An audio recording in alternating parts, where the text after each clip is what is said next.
My mother died, and with her, part of me. This is not just a confession. It is a real, deep, and necessary story. If you are feeling lost, exhausted, or trapped in the silence of a pain no one else sees, this story might reach you in a way ordinary words cannot. It is a story about grief, confusion, hidden strength, and the difficult journey of finding yourself again. It's not about easy solutions. It's about truth. And maybe about a piece of your own story too. Listen with your heart. You might find, somewhere in the middle of the story, exactly what you needed to hear. My name is Emily Thompson. I'm 32 years old, and to this day, I still don't know where grief ends and emptiness begins. When my mother passed away, I thought I would feel sadness. And I did. Of course I did. But what truly caught me off guard was the confusion. A mix of anger, guilt, loneliness, and something even worse, the feeling of being completely lost. Like someone had turned off all the lights in the house and left me standing there in the dark, waiting for someone to tell me what to do. My mom's name was Helen. She was the kind of woman who seemed like she belonged to another era. Gentle, strong, with a heart big enough to shelter even those who didn't deserve it. We had a complicated relationship, I'll admit that. She always wanted me to be stronger, more assertive. I, on the other hand, spent my life trying to please her, trying not to disappoint her. When she died, I thought I'd feel free. No more pressure from her eyes watching my every move. But it was the opposite. With her went the part of me that still knew who I was. The funeral took place on a gray Friday afternoon. I remember the overcast sky, the wilted flowers near the casket, the forced smiles of distant relatives and nosy neighbors. I stood still, beside my Aunt Claire, listening to all those sweet words that were never said while my mom was alive. People act so strangely when death shows up, don't they? Suddenly, everyone turns into a poet. But nobody knew what was going on inside me. Nobody saw how I was shaking on the inside, as if the world had cracked open and I had fallen into a bottomless pit. On the outside, I kept living. I went back to work on Monday, typed reports, joined meetings, laughed at dry office jokes. But on the inside, it felt like I was sinking into quicksand. Every attempt to stay afloat only pulled me further down. Sometimes I told myself it was just a phase. Other times I convinced myself I was strong, that I'd get through it. But the truth, which I could only see much later, was that I was sick. Not with a fever or a cough. It was something silent, invisible, but devastating. Depression. I refused to believe it. This is just drama, I kept saying to myself. You're just sad. It'll pass. But it didn't pass.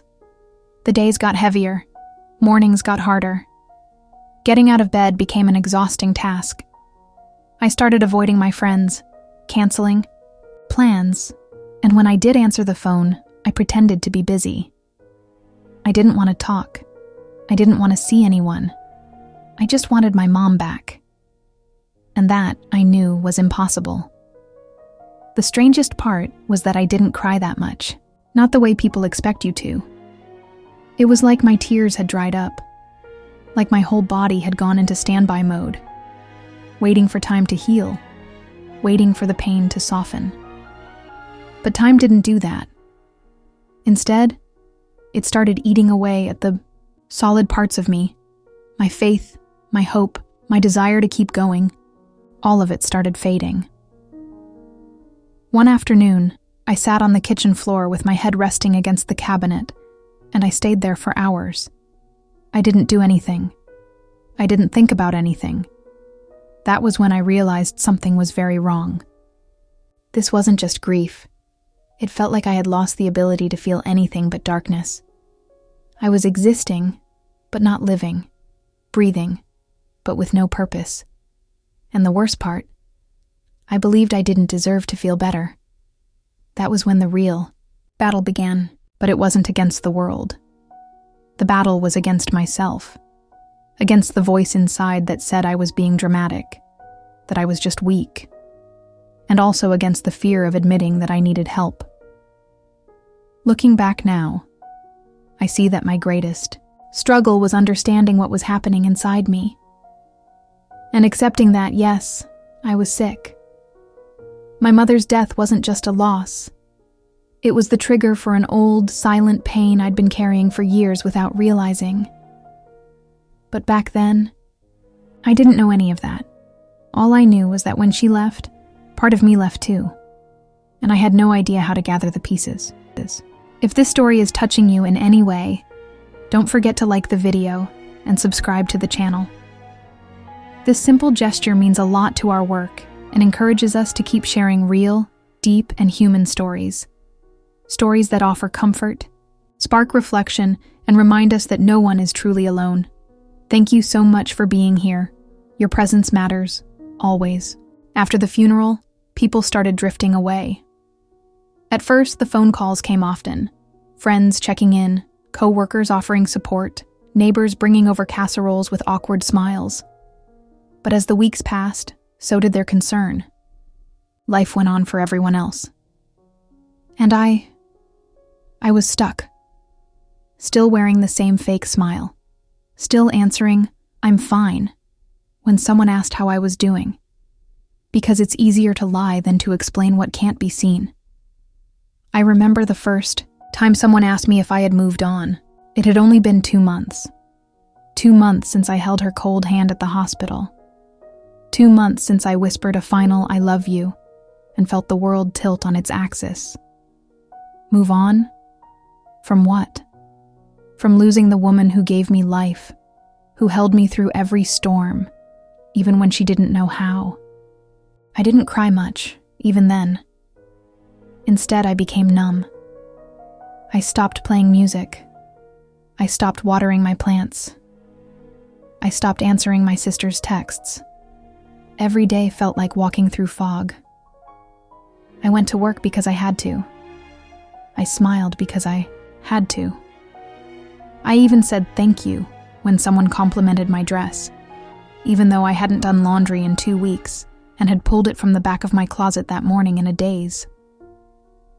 There's something strange about grief. It doesn't show up all at once. It drips in, quietly, like a leaky faucet, until one day the whole house is flooded. One moment you're functioning, the next you're staring at a jar of peanut butter in the grocery aisle, unable to remember why you came to the store in the first place. I had so many moments like that. Small breakdowns. Silent ones. People often say, time heals all wounds. I used to believe that too. But time doesn't heal if the wound is left untended. And mine was bleeding on the inside, where no one could see it. Not even me. Not clearly. I kept trying to convince myself I was just going through a rough patch. That I was strong. That strong women don't fall apart. But I was wrong. Strength isn't pretending. Strength is being honest with yourself when everything hurts. There was a moment, a quiet Tuesday evening, when it all came crashing down. I was sitting on the edge of my bed, holding my mom's old scarf. It still smelled like her perfume, that soft lavender scent she always wore. I pressed it to my face, and something in me cracked open. I didn't sob or scream. I just whispered, "I don't know how to do this without you," over and over again. That was the night I admitted it. Not out loud, not to anyone else, but to myself. I wasn't okay. And I hadn't been okay since the day she left. I was drowning in my own silence. The next day, I called in sick to work. I didn't leave my apartment. I turned off my phone. I just sat there, surrounded by silence and shadows. I didn't know it then, but that moment, that raw, quiet surrender, was the beginning of something new. A seed of change, planted in the darkest soil. I started writing letters to my mom. Not to send, of course, but to speak, to let out the things I couldn't say to anyone else. I filled 3 notebooks in less than a month. Pages full of memories, apologies, questions, anger, love. It didn't fix me, but it made the pain feel less like a stranger. That was also when I began reading about grief and mental health. I started seeing myself in other people's stories. And one word kept showing. Depression. At first I rejected it. I thought depression was something dramatic or extreme, something that happened to other people. I thought it looked like crying all day, or not being able to get out of bed for weeks. But now I see it for what it really is. Quiet. Hidden. A thief that steals your joy without making a sound.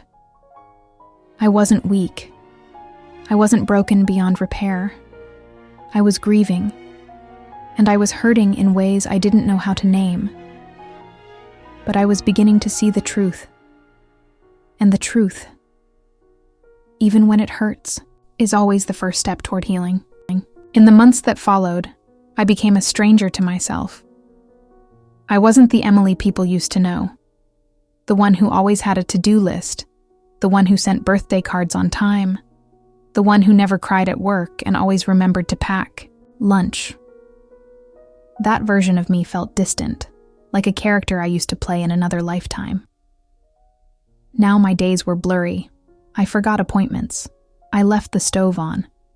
I walked into rooms and stood there, blank, with no memory of why I had come. But the most terrifying part wasn't what I was forgetting. It was what I was beginning to believe about myself.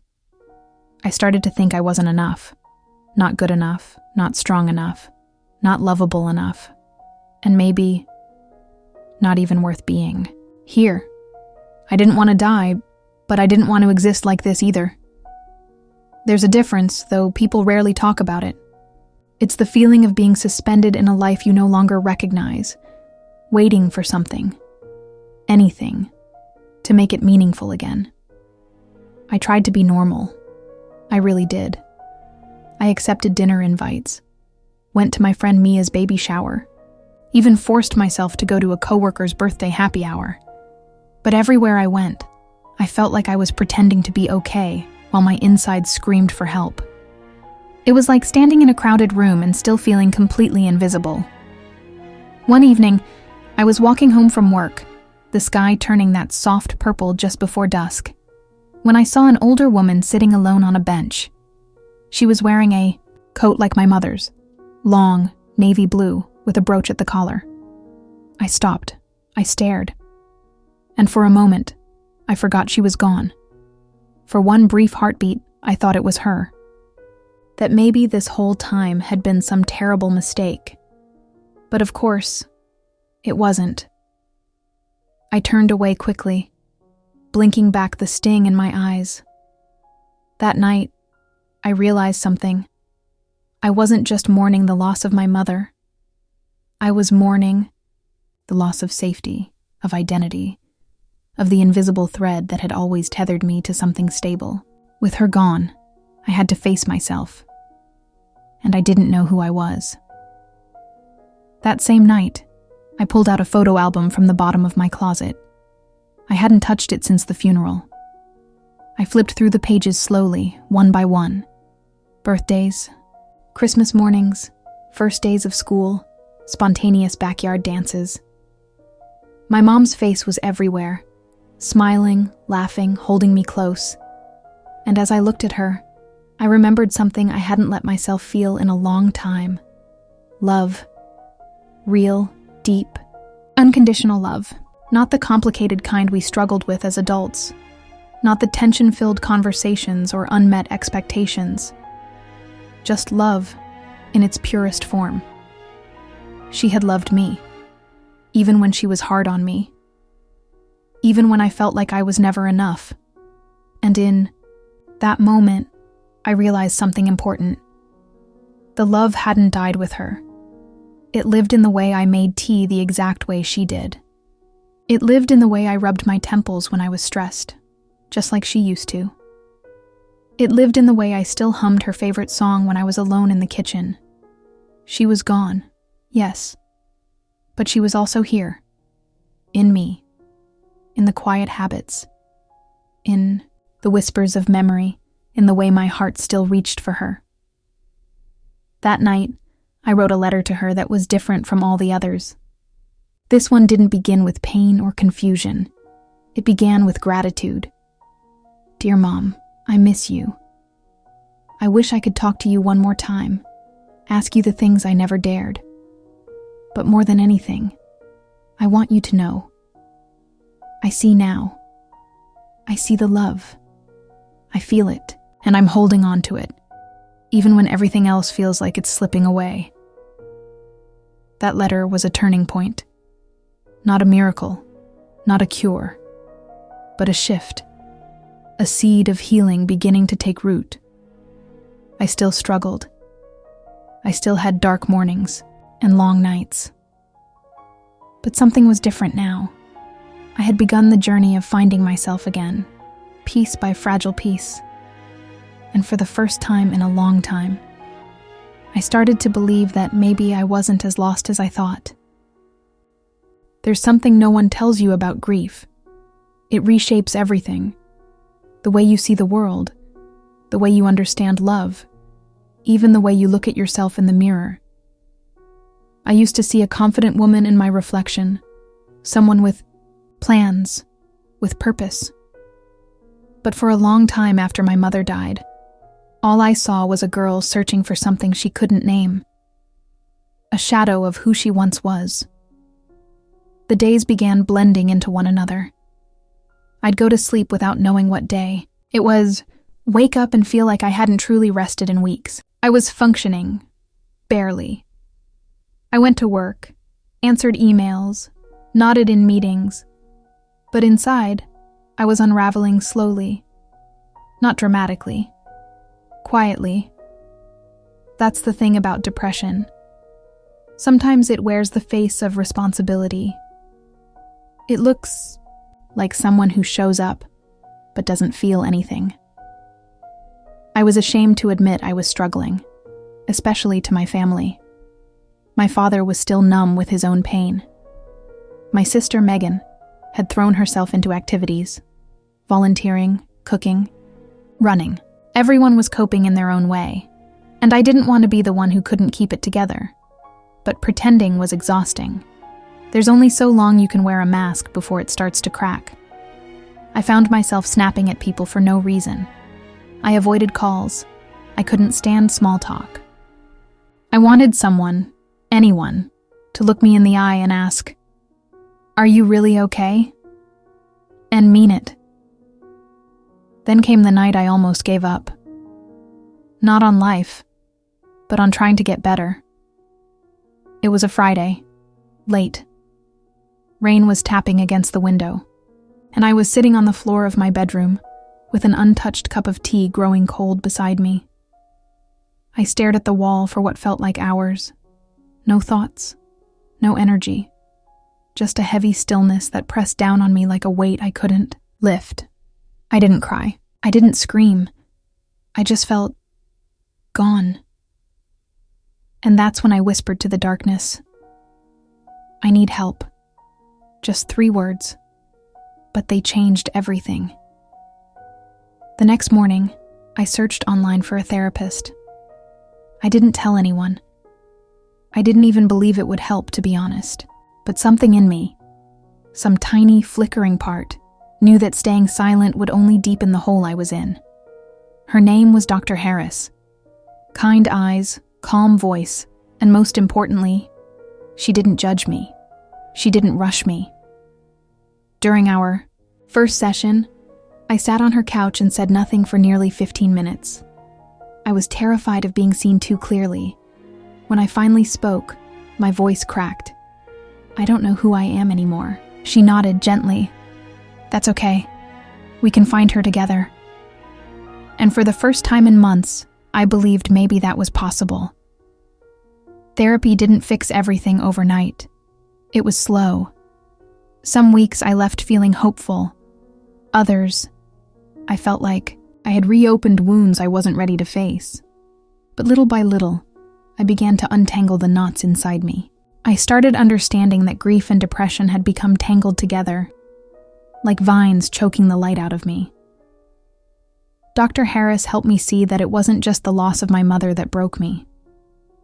It was the years of pushing myself to be perfect, the pressure to always be okay, the guilt for not being enough, not doing enough, not saving her. But none of that was true. I had loved her deeply. I had done my best, and she had loved me. Not because I was perfect, but because I was hers. That truth became my anchor. Slowly, I started doing small things again. I lit candles in the evening like Mom used to. I walked barefoot in the grass, letting the earth remind me I was still here. I allowed myself to cry when I needed to, without shame. Healing didn't come in a wave, it came in drops. One morning, I woke up and noticed the sun on my face, and smiled without forcing it. Another evening, I laughed, truly laughed, watching an old movie Mom and I used to love. And one day, I passed a mirror and didn't look away. I was still here, a little different, a little softer, but still me. There came a morning when I opened my bedroom window and let the cold air touch my skin.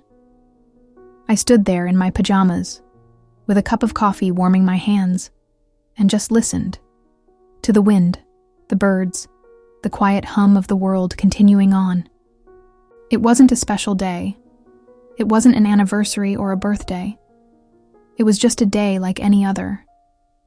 And yet, for the first time in so long, I felt present in it.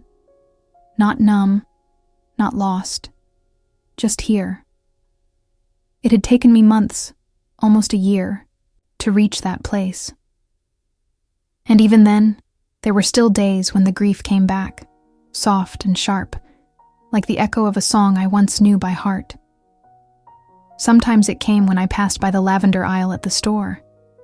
Other times it showed up in my dreams, where Mom's voice would call my name the way only she could. I had learned to stop pushing those moments away. Grief, I realized, isn't something you get over.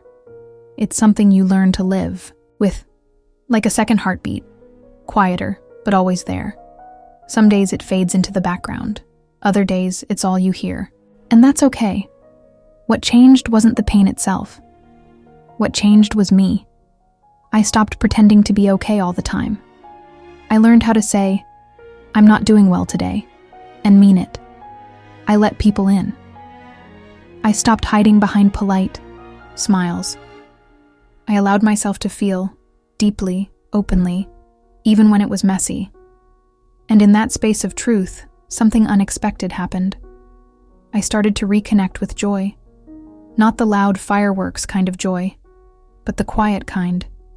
The kind that sneaks up on you when you're dancing in your kitchen to a song you loved as a teenager, or when you see the first leaf fall in autumn and think, "Mom would have loved this." I began writing again, not just letters to her, but essays, stories, little memories that once lived only in my head. I shared some of them on a blog. To my surprise, people read them. Strangers wrote to me, saying my words made them feel less alone.